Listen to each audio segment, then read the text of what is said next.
Engaye, Mbote Bandeko Balandi, toujours avec Impact Pédologie. France, Belgique et charge. Il y a information, il y a Mokili Mobimba Bisoye, Mwanda Congo TV, Tobandi Alelo Royebezake. Population mwandaise Bazane Sengo, pour le gouvernement a annoncé que depuis le 18 février, que le 1er mars, Nde Souka, il y a rien, il y a Nini, il y a Ndekonabisora, Makokata, Makolope, Koleba Unité Batou. Namokolo le 1er mars, Tolanda.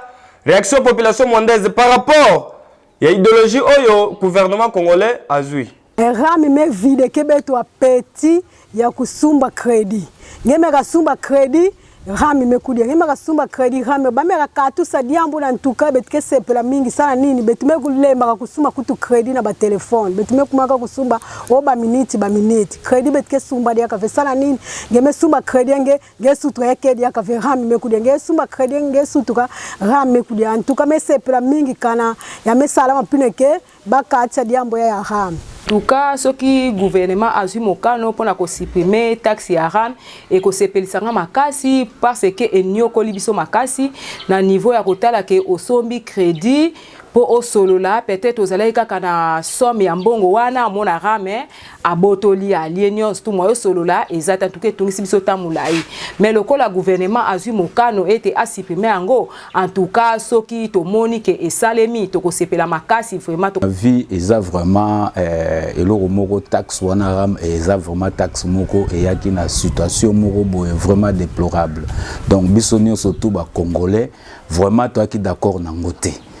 Donc quoi toi qui d'accord na ngote et lo moko o batu bazara nango vraiment d'accord te et simbaraté puisque tokora ko se soutenir pour te soutenir et lo moko o yé taxe mais accompagnement nango na ndenge yelaki et yaki brisque et puis tozali pena ba moyen vraiment te na pays na biso poto banda na biloko bongo oyo ya biloko moko ezaka net na ba pays ya libanda o déjà baza développé alors vraiment tozalaki vraiment na position te ya koyamba taxe wana ambondenge babi ke ba suspendre yango vraiment eza souhait à tout congolais oyo vraiment azali vraiment na souci ya mboka na ye tozo continuer basangwa lingala koyebezake toujours na cadre de développement ya territoire ya Mwanda 10% oyo eyaka pona kotonga mboka ya tour oyo elingake benda mo désordre mais tellement bana mboka pe batanga ne bazwaki likanisi ya kosala table ronde tellement il faut banda na réunion de bakotaki nini lekai kuna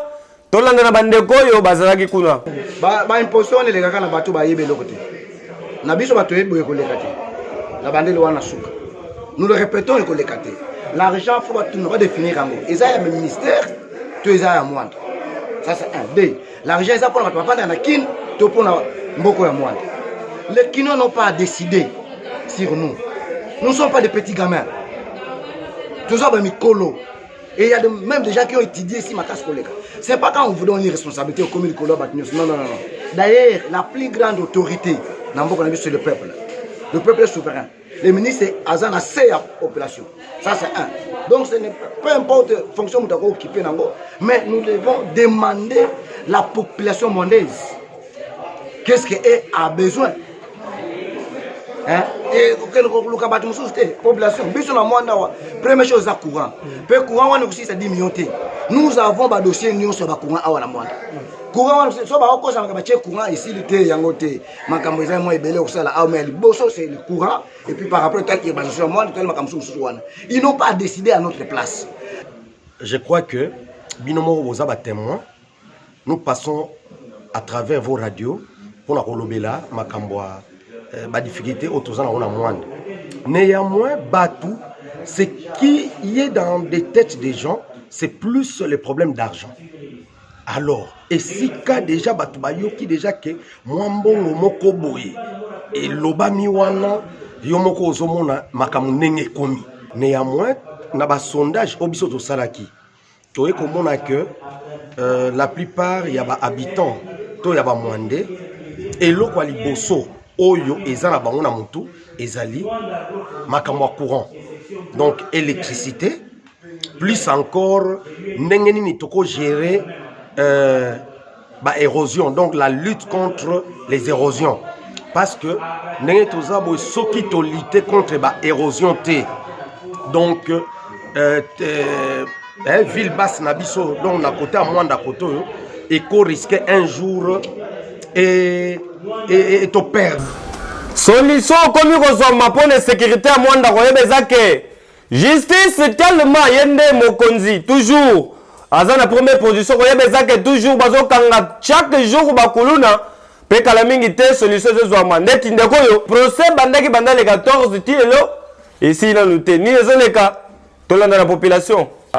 Procès ndenge elekeli tozozela justice asala mosala na ye na lolenge ya malamu pour que population mwandaise tozala na kimia parce que ndenge ezalelaki na ere oyo mutu akoki kozala ke azozonga ne ndako maleme ekomi vraiment na trouble esengeli justice asala mosala na ye pour que makambo nyonso wana esi voilà un peu point de vue na ngai oyo nakoki kozala na akoki kokweya na bambeba te soki mwana wana aza mwana moko azolandela badroit ya bapara te akokweya na bambeba tolingi la paix na mboka parce biso nyonso tokutani na bakulu tosongi nsima komona boye babotoli eloko komona boye monto somi monto babotoli mpona nini mpona bana vraiment que la justice aussi a sa décision na moto vraiment a sa décision pour mettre fin mais si peut-être que biloko wana basali yango neti moto vraiment bayebi que asa vraiment victime asa moto moko azo déranger eza malamu koyeba ke ba diaspora congolais nyonso balobi tellement Congo ya kimbangu ya kimpavita jamais ekabwana balingi baloba ke non à la bancarisation tolanda bango kuna na Bruxelles avec impact pays idéologie. Toujours na cadre pays idéologie ya kobundela mboka Congo ya koyebezake ba oyo zomona bazotambola boye eza ba diaspora congolais ba telemi na objectif moko na koloba ke non à la bancarisation po Congo eza po na ba congolais andimi ko sala marche oyo pendant 2 jours batiki ba vie pe misala na bango toujours po kaka na kobundela mboka oyo tango yo zolia ozo sala ba vendir na mboka nzoka eza na batu misusu batelemaka po na kobundela ndeti bandeko oyo batiki misala bavandi awa koyebezake notamment bauti bamboka ebele bayeko kutana awa na Bruxelles esika wapi marche yango esalemaki avec impact pays idéologie mais tellement baza bana mboka bakoki kopanzana bongo te bazangaki eloko koloba te po baboyi Congo ekabona tolanda bango parce que Congo wana soki biso bamama totelemi te nanta noyi na mbwala yina awa na kutuke bwana na betu fe Congo yina ke bwana ba Congo bislabe kimbangu na kimpavita men mwana me pisa Congo yina betu kana betu telema betu mwana besa na Congo yina keti mutanwani na betu fe benu ba mama bampangi benu kuisa betu fana bosi mutu mosi betu mwana sana Congo na betu ingeta awa ndezo libéré Afrique tozo libéré Afrique comment parce que bato oyo bayambi ba président na bino ba soi-disant ba dirigeant na bino ba africain bato oyo baza ba restaureur ba sommet tout organisaka ezalaka toujours na intérêt na bango à 80%. bato bino ba soi-disant dirigeant azotinda bino o bayaka awa bazalaka na 20% pour l'Afrique na 20% wana baza na bango moko na maboko na ba na 15%, 5% etikala ya bana baafricain eza mawa trop. Ce n'est pas gagnant-gagnant. Alors, tant que dirigeants, c'est pour les contrôler, c'est pour les manipuler au profit de Bango contre les Africains. Donc il faut d'autres éléments. Le Mali s'est mis debout. La Guinée équatoriale, pareil. Le Burkina Faso, il faut que l'Afrique se mette debout.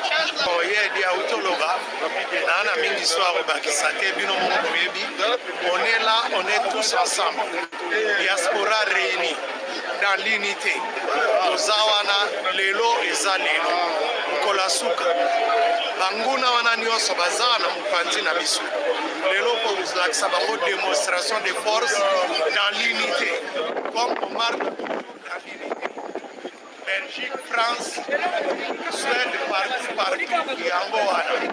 boyende to comprendre que frère citoyen aza oyo azalaka na souci ya mboka na ye tellement baza bana mboka ya solo solo balingaki kozala bongo te ata kutu baza na mboka mopaya me bakosoutenir mpe bakobundela mboka na bango yango nde objectif mpe base ya marche na bango oyo basalaki oyo ezalaki panda le 17 mpe le 18 février oyo tellement biso tozalaka wana mpona actualité conforme bino tolobi nzambe nini tosala na territoire oyo po niveau ya salite oyo tokomi nango toyebi te nini mpo typhoïde na malaria déjà tomesana toyebi te nini ezoya ndeti boye pasi mingi tellement bareporter na bino ya Mwanda Congo TV bazalaka sur terrain bakitaki mpe population balobaki tolanda salite na territoire ya Mwanda ekosila mokolo nini bandeko ba bolingo botala bisika ya boye salite babwaka kaka se ko bwaka kasi balongolaka te tala neti boye bondi melanga ya bosoto ya boye tangu bozo bwaka bozo longola te yango nde ezokoze ba maladie ebele neti ma malaria pe typhoïde tangu tokitaki na terrain population alobaki tozali na route ezwami territoire tout droit Dibitula. Déjà justement na katikati na armée du Sali na 5 maisons. En tout cas poubelle oyo toloba donc tobaya. De la moment où on a vu que tout bana suko lobandé ni premièrement to bandana ko pekisana bato. Bati kana boa kana ba salité awawa mais jusqu'à présent bazo ya kakaka. Siko solo oyo donc sentir mo ine bimi boy. Tope mabiente muto kuluta boya ina fufu abwaki tomeki kopekisa yango matondole bosimo alobaki azoya tozala salongo ngana ye samedi na ba mécanicien garage 3 étoiles na ba mama ya veni oyo na ba jeune garçon ya veni oyo tumekana ko litena compte de bon nyonso eza ba décision na bango so balingi mboka ezala bopeto ba sala volonté pour la propriété esika parce que mutu nyonso na kati ya Mwanda ayebi esika oyo mitunga bango so mbule beti zo kama awa ba eloko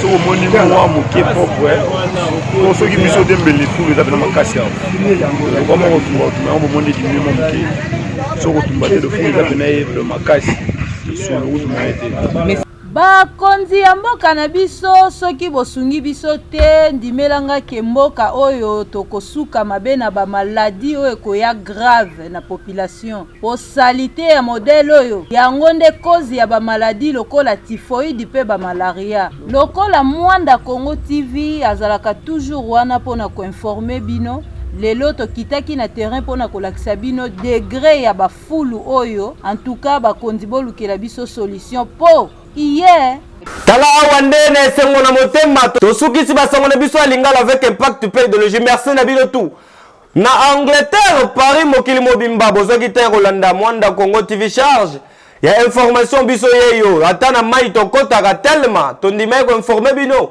tozawa na mbote pe merci na yo le big manager Aigle liswa Aigle omona musika tellement ozomona pe ozo soutenir idéologie oyo merci mingi pe na équipe rédactionnelle technique ya Mwanda Congo TV bino nyonso ba bizu kitoko pomba te indu sezo pesa manandenga liseki te soko lingo ratete information nyonso ya Congo pe ya territoire ya Mwanda ko bosa na te ko s'abonner pe ko tcha like na yo awa po makambo ya kitoko ngana bino tokeyo